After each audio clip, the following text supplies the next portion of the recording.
This is the first time I've written this story down and not just relate it to a friend, and although there are mentions of photographs taken in this story, the phone and MacBook I had them on have all since been replaced, so I can't post them, but I swear this story is 1,000,000% true. I used to live in a pretty nice area of a major city, really cute streets, lots of old buildings, and it was safer to walk at night than some other neighborhoods. My only problem was I didn't exactly have the money to afford one of the nicer places nearby. I shared a single building with 5 other apartments and I was on the ground floor. My upstairs neighbor had a dog that would bark at everything. I was told she was triggered by the sounds of children screaming, and we lived between a park and a kindergarten. I will never forgive myself for not confronting that rude neighbor about his inability to properly care for that creature. Anyway, like I said, the building was old, so it needed maintenance all the time. The owners were a family from Chinatown, and when sending the grandfather as a handyman to try to fix everything with caulk didn't work, eventually professionals did get called, though never when it was inconvenient for tenants, only when the building was at risk of being structurally damaged. The time I was working a night job as a custodian for a government facility. It was fine, the pay was great, and the workload wasn't too much, but it was the disrespect I couldn't stand. Eventually I did quit, but when all this happened I was still there and thus sleeping in late, usually not up until close to 11. This would become especially inconvenient for me when the landlady would give out my phone number for someone who needed to be let into the building since I was on the ground floor directly next to the door. Illegal, by the way. Tenants do not work for the building owners, it's actually the opposite, but I digress. I had been told by my landlady the night before that someone might be getting in contact with me to get into the building, but I never got a text from anyone and figured they must have gotten in on their own. I was awoken by the sound of men trying to heave equipment down the narrow alleyway beside our house, which acted as a small area for trash, but also gave access to the background floor property that had a patio. I sat up awake in my shitty loft bed my dad and I had made, and went scrambling down the ladder to go to the alleyway. I am a plant person, and many of my beautiful and uncommon outdoor plants had been in the alleyway and stacked on top of the air conditioning cage on the window that led to my bedroom. I had to go make sure these grunting, groaning working men carrying huge rolls of tar paper down the tiny congested space would not knock anything over, and decided I would just bring it all inside between them, putting down a roll and returning to their truck for another. I had grabbed 3 of my ferns and a bromeliad when a few of them came back up the alleyway. I was sort of shocked like a deer in headlights, as I was trying not to drop my green babies and dressed in my skimpy pajamas. I was in great shape at the time and got approached by men with sexual intentions almost every day. It was one of the reasons I loved being a night custodian. I got to wear shapeless coveralls and be left alone with a mop and my music. Being caught here like this was humiliating and scary. The men now squeezing down the alleyway were clearly roofers based on their equipment and the clothes they wore, and a few of them were staring. I apologized very quickly and told them I just wanted to get my stuff out of the way, and 1 or 2 of them gave me a no worries or that's okay, and one said something like, "We would never let anything happen." I nodded sort of shyly, embarrassed by the scramble of it all. I began handing some plants through the bars of the AC cage and onto the small ledge inside of my bedroom window. I guess I didn't think about it at the time, but I had basically identified to these guys that not only that I lived in this building, but on this floor and in this room, having clearly entered from a side door that connected to the narrow alley. They spent their day on the roof, were done by nightfall, and nothing weird happened.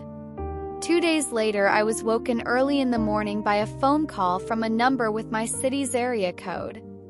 It was an unusual hour, so I answered just in case it was someone who needed to get into the building, as it hadn't come up as spam likely or anything like that. On the other end, I heard what sounded like the voice of a drunk man asking for Frank or Fan.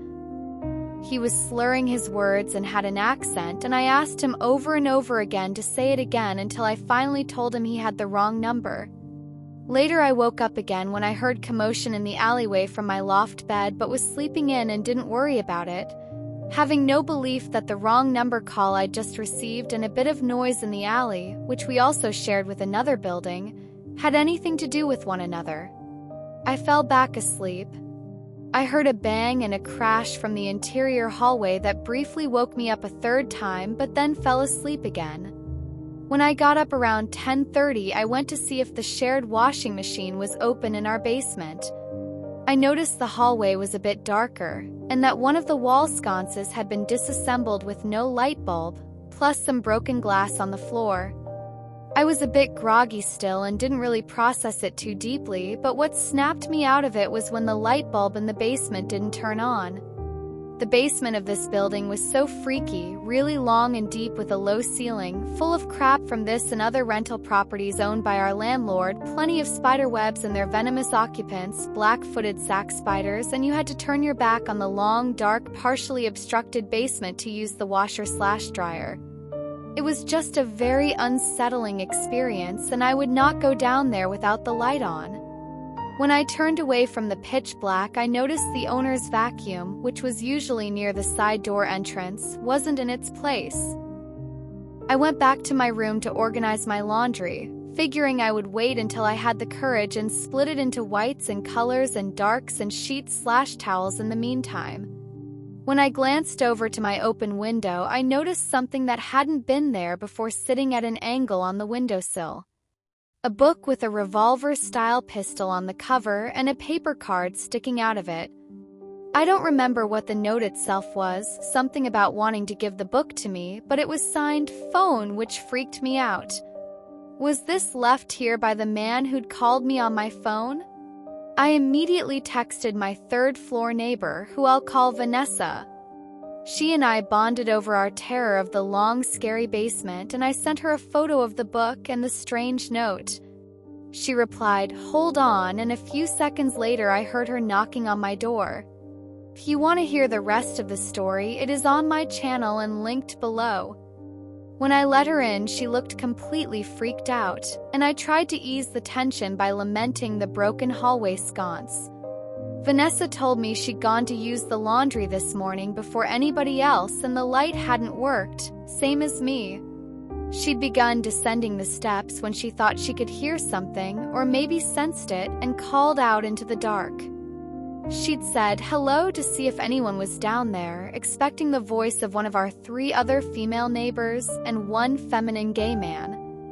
A man with a deep voice and accent said back to her that he was just fixing the light, but she said she could barely understand him because he was slurring his words. She turned around and immediately sprinted back up the stairs to return to her apartment. She said she'd yelled down again around an hour later and no one replied, but wanted me to come down with her to make sure nobody was there anymore. I had 2 headlamps from work and a flashlight, and we went down the stairs together, practically crawling out of our skin, holding onto the other for dear life as we shouted into the dark. We saw that someone had broken the light bulb in the slot and brought down the vacuum to try to clean it but had failed. They had also stolen a container of detergent from near the machines, as a trail of powdered soap went up the steps in multiple spots and into the hallway. Our only male neighbor didn't seem weirded out or concerned at all. In fact, he thought we were being dramatic and basically went about his day as if nothing had happened. We contacted our landlady asking if someone was supposed to be coming by, and that they had called me before coming in. She just blamed us for leaving the side door unlocked.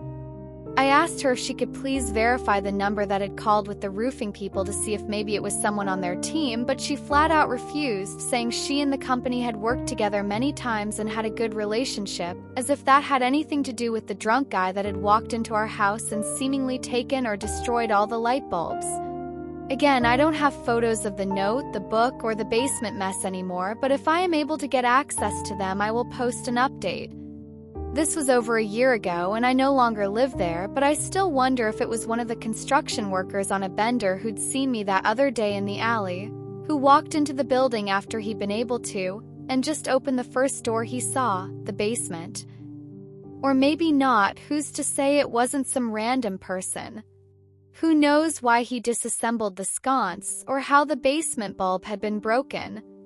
I wish I'd had the thinking to ask neighbors across the street for their ring cams, but I will truly never know who that person was.